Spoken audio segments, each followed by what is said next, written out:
Buonasera cari telespettatori, grazie per essere rimasti in nostra compagnia. Anche questa sera abbiamo due approfondimenti importanti e logicamente due ospiti illustri.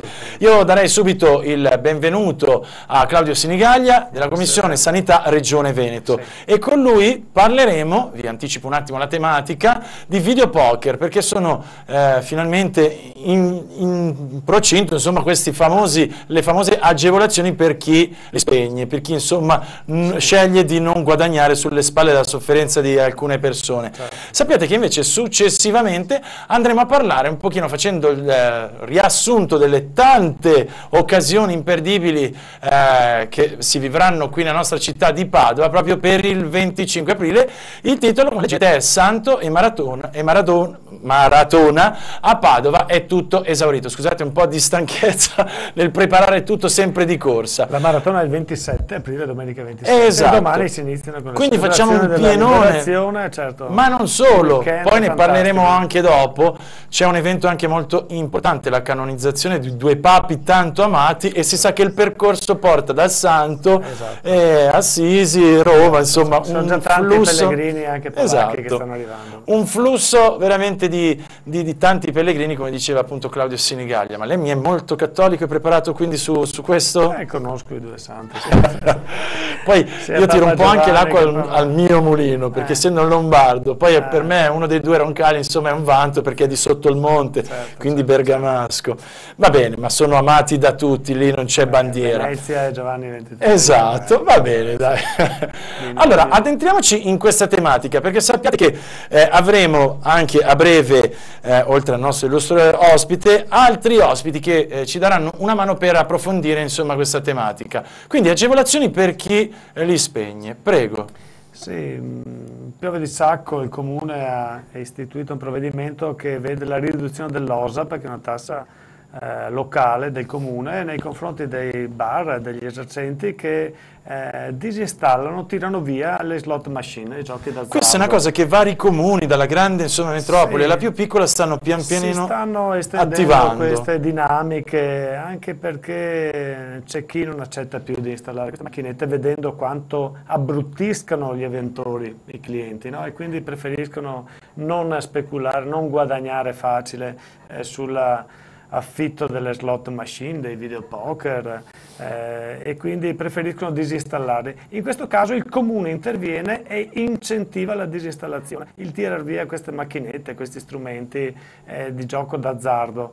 E il Comune di Piove di Sacco ha scelto appunto una tassa che è appunto l'OSAP, che dovrebbe premiarli attorno ai 100-150 euro a seconda delle dimensioni del locale. Questa è una metodologia che anche le regioni stanno portando avanti. Io sono primo firmatario di una legge regionale appunto per la prevenzione, la cura e il trattamento e la riduzione degli effetti del gioco d'azzardo patologico. Iniziamo un po' a parlarne, dopo approfondiremo. E quindi questa legge regionale prevede anche qui la premialità per chi disinstalla le slot machine, in questo caso andiamo sull'IRAP, i negozi pagheranno meno IRAP. È prevista anche la sanzione, invece che ce li ha dovrebbero pagare più IRAP. E quindi una tassa, diciamo, una tassa. Certo. Voglio anche ricordare che c'è comunque la possibilità di autocertificazione, ma con il controllo logicamente. Sì, i comuni controlleranno anche nei confronti di... Noi addirittura a livello regionale prevediamo che ci sia il marchio Free Slot Veneto, e quindi i negozi che hanno il marchio Free Slot Veneto vuol dire che non hanno l'installazione delle slot machine e quindi avranno la riduzione dell'IRAP. Invece gli altri che non hanno il marchio Free Slot Veneto, chi è che controlla, chi è che dà il marchio? I comuni dove appunto...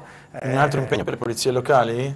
È un impegno che però bisogna portare avanti, perché guardate che ci sono numeri molto pesanti di gente che è a rischio con il gioco d'azzardo patologico. Solo nel Veneto si parla dai 70 ai 190.000 che sono a rischio e che quindi hanno già una dipendenza dal gioco d'azzardo patologico.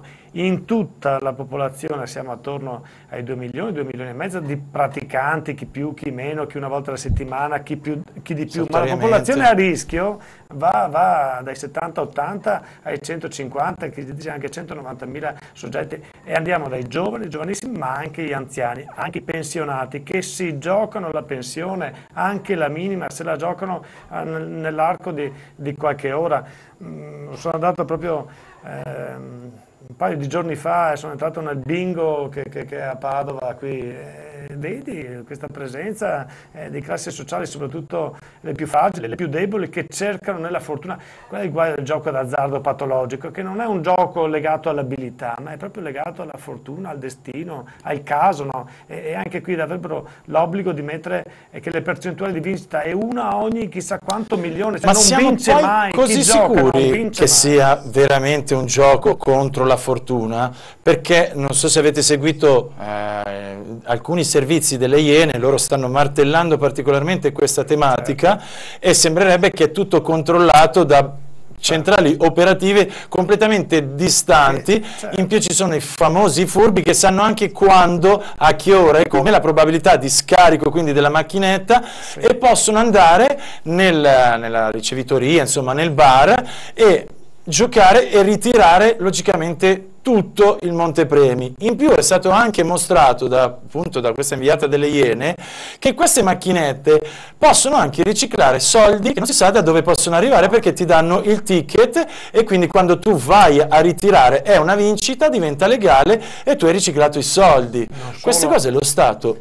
Ma c'è anche chi si introduce illegalmente nei confronti di chi vince, perché invece di riscuotere ciò che ha vinto, gli danno il 10%, il 20% in più, ma che sono soldi riciclati, che sono denaro sporco, e quindi c'è anche questo effetto. Quindi il confine tra legalità e illegalità è molto molto sottile in tante di queste sale giochi, e si spende molto. Guardate che anche nel Veneto la cifra è enorme, quella che viene spesa dai giocatori, siamo oltre il miliardo di euro, il fatturato complessivo è di circa 90 miliardi di euro a livello nazionale, e solo, scusate, solo a Padova siamo attorno al miliardo, non nel Veneto. Nel Veneto siamo 4-5 miliardi, e solo nella Padova e provincia circa 1 miliardo di euro giocati all'anno. Questo ciò che è detto legale, gioco d'azzardo legale. Michele, io voglio capire, questa torta così appetitosa lo Stato non la vuole perdere?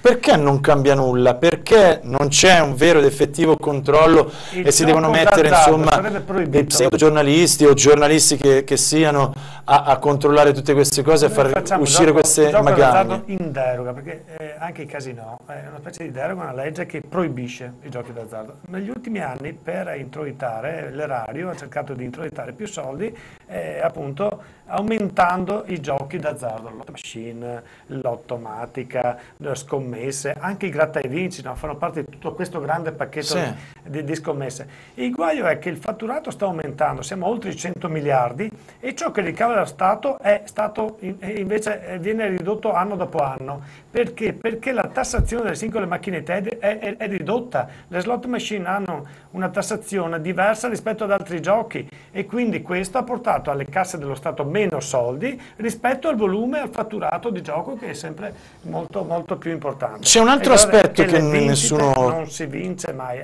hai già detto perché, il servizio delle Iene ha spiegato, anche perché alle volte si vincono ulteriori giocate, ulteriori punti più che denaro, no? Ti invogliono a vincere perché ti spronano a giocare soprattutto le prime partite, e poi invece crolli nel momento in cui... Dicevo, c'è un altro aspetto che forse sta passando un po' sotto banco, l'online.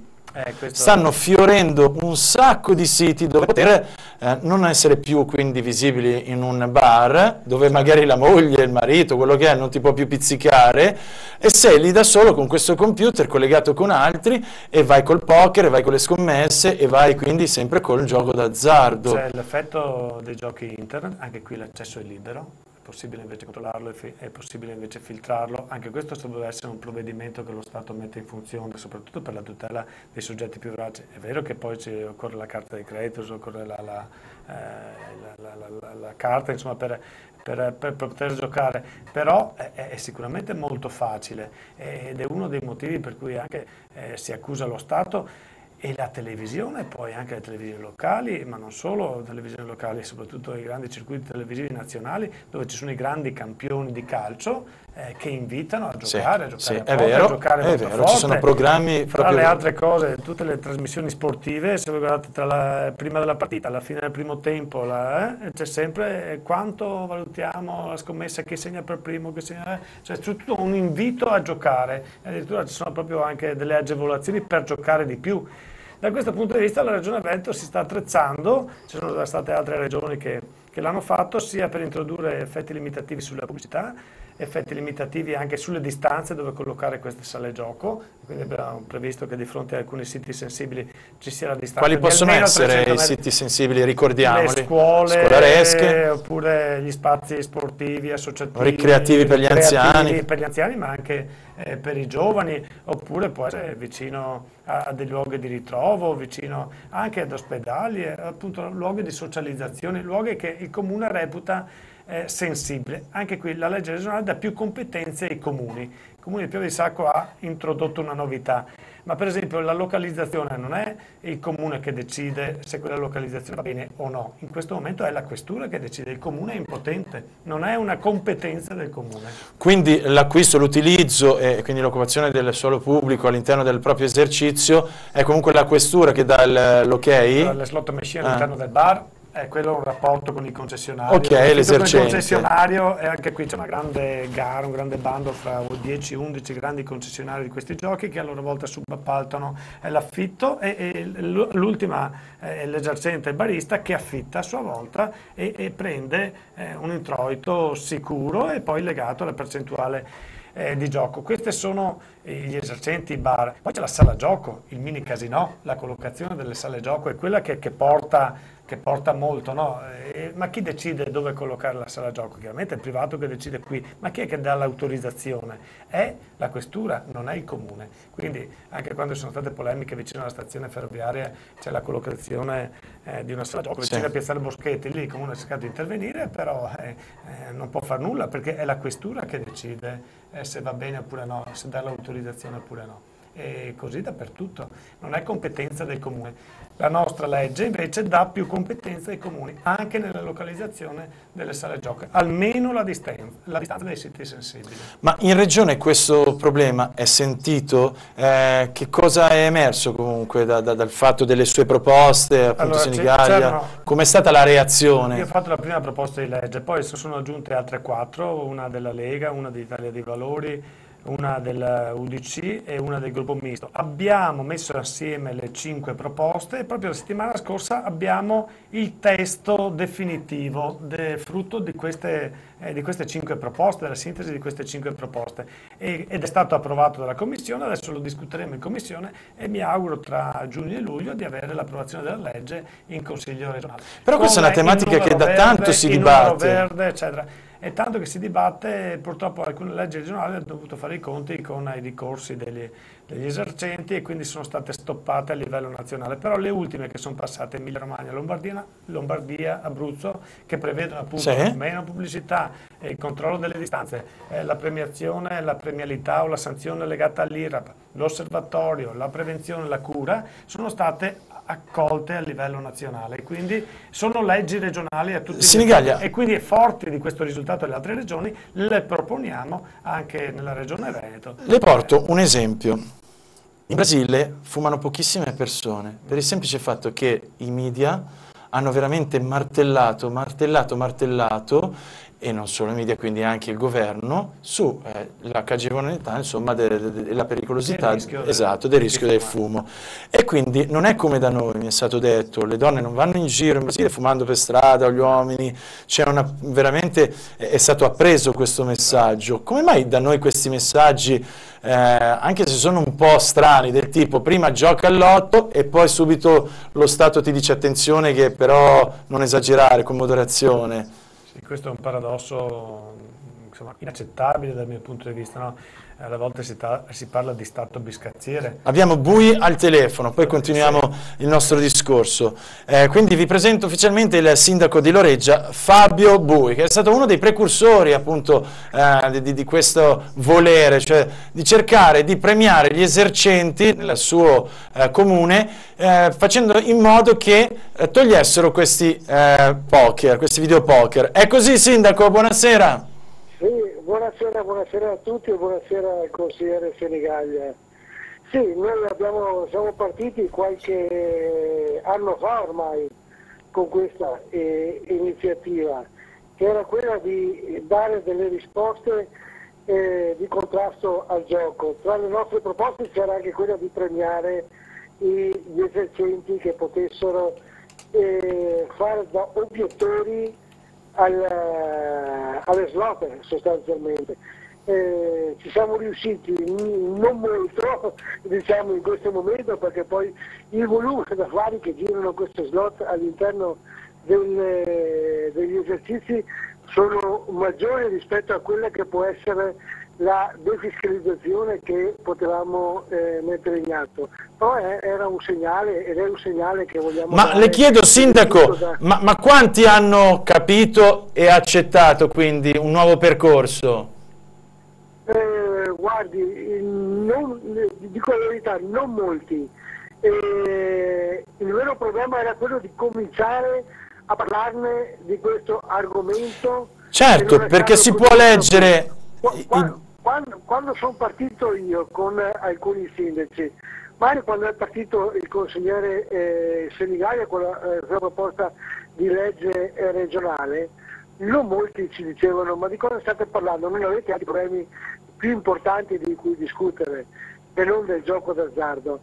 Adesso in molti parlano di gioco d'azzardo, hanno capito che siamo passati ad una vera e propria epidemia, io direi, perché si tratta di un aspetto sostanzialmente sanitario in questo momento, oltre che sociale.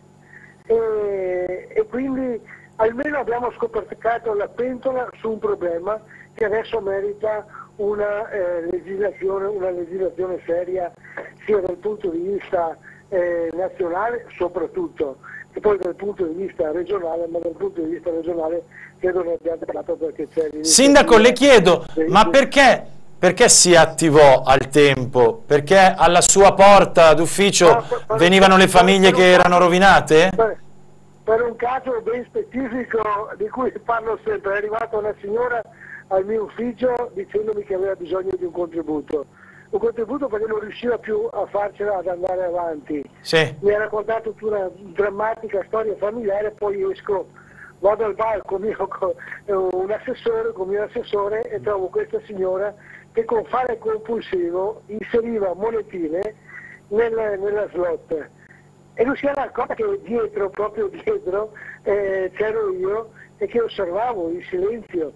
Non si era accorta che c'era il sindaco, era talmente intenta nel suo fare giocare con questa slot, e su un attimo avrà giocato 50 euro, proprio sono stato lì, anche allibito, perché un attimo prima mi aveva raccontato una storia a cui ci avevo creduto e pensavo fosse veramente una signora da aiutare, ma era da aiutare per altri aspetti, non quello del contributo, più che altro per una gestione per la dei dipendenza. soldi, non tanto e quindi da lì sono partito. Quante di queste signore Marie ci sono in paese, quante di queste signore ci sono in giro per l'Italia? Allora ho detto: ma perché i sindaci non devono interessarsi anche di questo? E su questo ho incontrato tanti compagni di viaggio, poi ho incontrato Claudio Senigallia, ho incontrato alcuni consiglieri regionali, ho incontrato alcune associazioni, Libera, Terre di Mezzo e altri, e così siamo partiti in questa avventura che adesso ci porta in giro per tanti comuni, per tante realtà, per tante manifestazioni, a parlare di gioco d'azzardo e della necessità di avere una legislazione seria che dia potere anche ai sindaci, soprattutto, che sono l'antenna nei territori di Certo. questi problemi, per poter fare anche un'azione di contrasto seria, perché spesso si parla della cura di questa dipendenza. Noi dobbiamo parlare anche della prevenzione. La prevenzione si fa anche delle volte con scelte molto dure che blocchino il proliferare di queste slot. Ne abbiamo 427.000 in Italia, mi sembrano un po' tante, siamo il primo paese al mondo per gioco d'azzardo. Grazie Sindaco, se Senigallia vuole salutare o dire... Ciao Fabio. D'accordo, grazie a voi. Ciao. Sindaco, c'è Senigallia che la vuole salutare. Ciao Fabio, guarda che abbiamo unito le varie proposte di legge in commissione proprio la settimana fa e tra giugno e luglio approveremo la legge. Quindi siamo in retta d'arrivo con la legge regionale. Questa è una grande bella notizia che ci fa sperare. D'accordo, grazie. Buon 25 aprile. Ciao Fabio. Ciao. Adesso attendo che la nostra regia mi comunichi se dobbiamo andare in pubblicità. Ho una domanda un po' spinosa da porre, perché ho ascoltato insomma una ricerca importante sull'utilizzo di determinati insomma cibi per quanto riguarda la cura del cancro. Adesso usciamo un po' fuori dal binario, ma quello che mi ha spaventato è il fatto che questa cura internazionale riportava determinate cose, quindi consigli utili: mangiate vegetali, non mangiate latticini, ecc. E da noi questa cosa in questa ricerca era scomparsa, questa parolina vegetali. E questo professore italiano, è lì che arriva la frecciata, ha detto perché in Italia la sanità ha più interesse a curare, cioè dietro un grosso business rispetto alla prevenzione.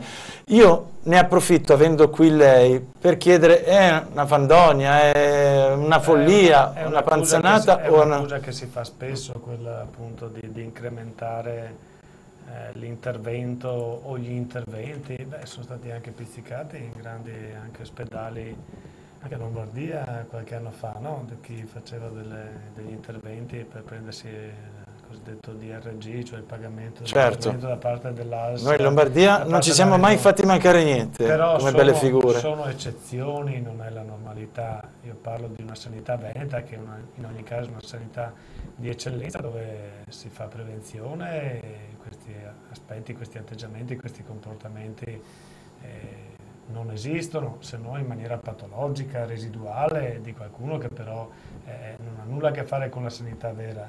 Certo, era anche poi di stamattina la notizia della sanità, di una onlus che litigava con un'altra onlus per i clienti persi, cioè trovo assurdo, la povera gente. Bisogna controllare. Per esempio ho fatto un'indagine sulla protesica, sull'installazione delle protesi, ginocchio, anca. È importante controllare che ci sia il numero di protesi, quanti vengono impiantati, che tipo di protesi, e si vede subito se per esempio in un ospedale si fanno troppi interventi a quell'età. Questo chi le deve controllare? Bisogna che la regione attivi i controlli giusti. Abbiamo chiesto che ci sia appunto l'equipe e anche un registro di tutte le protesi che vengono realizzate, in modo tale che sia controllato. Se per esempio sistematicamente in alcuni ospedali vengono cambiate le protesi dopo 3-5 anni, ci sono problemi da parte di chi impianta e anche dell'impianto, ma anche... Perdoni, mi sembra che le è caduto il microfono, infatti non la sentivo più. Voilà, prego. Ci possono essere anche problemi di chi va ad impiantare spesso, magari anche inutilmente, protesi che invece sono sempre un intervento chirurgico molto importante. Ah beh, certo, cioè giusto per fare business, diceva. Esatto, quindi... esatto. Quindi ecco, il controllo va fatto, ma ripeto, sono eccezioni rispetto alla normalità che è di una sanità pubblica, universalistica, molto buona. Lancio la pubblicità, possiamo concludere dopo? Sì, perfetto. Grazie, così li lasciamo un po' friggere lì, ci seguono anche dopo la pubblicità. A tra poco!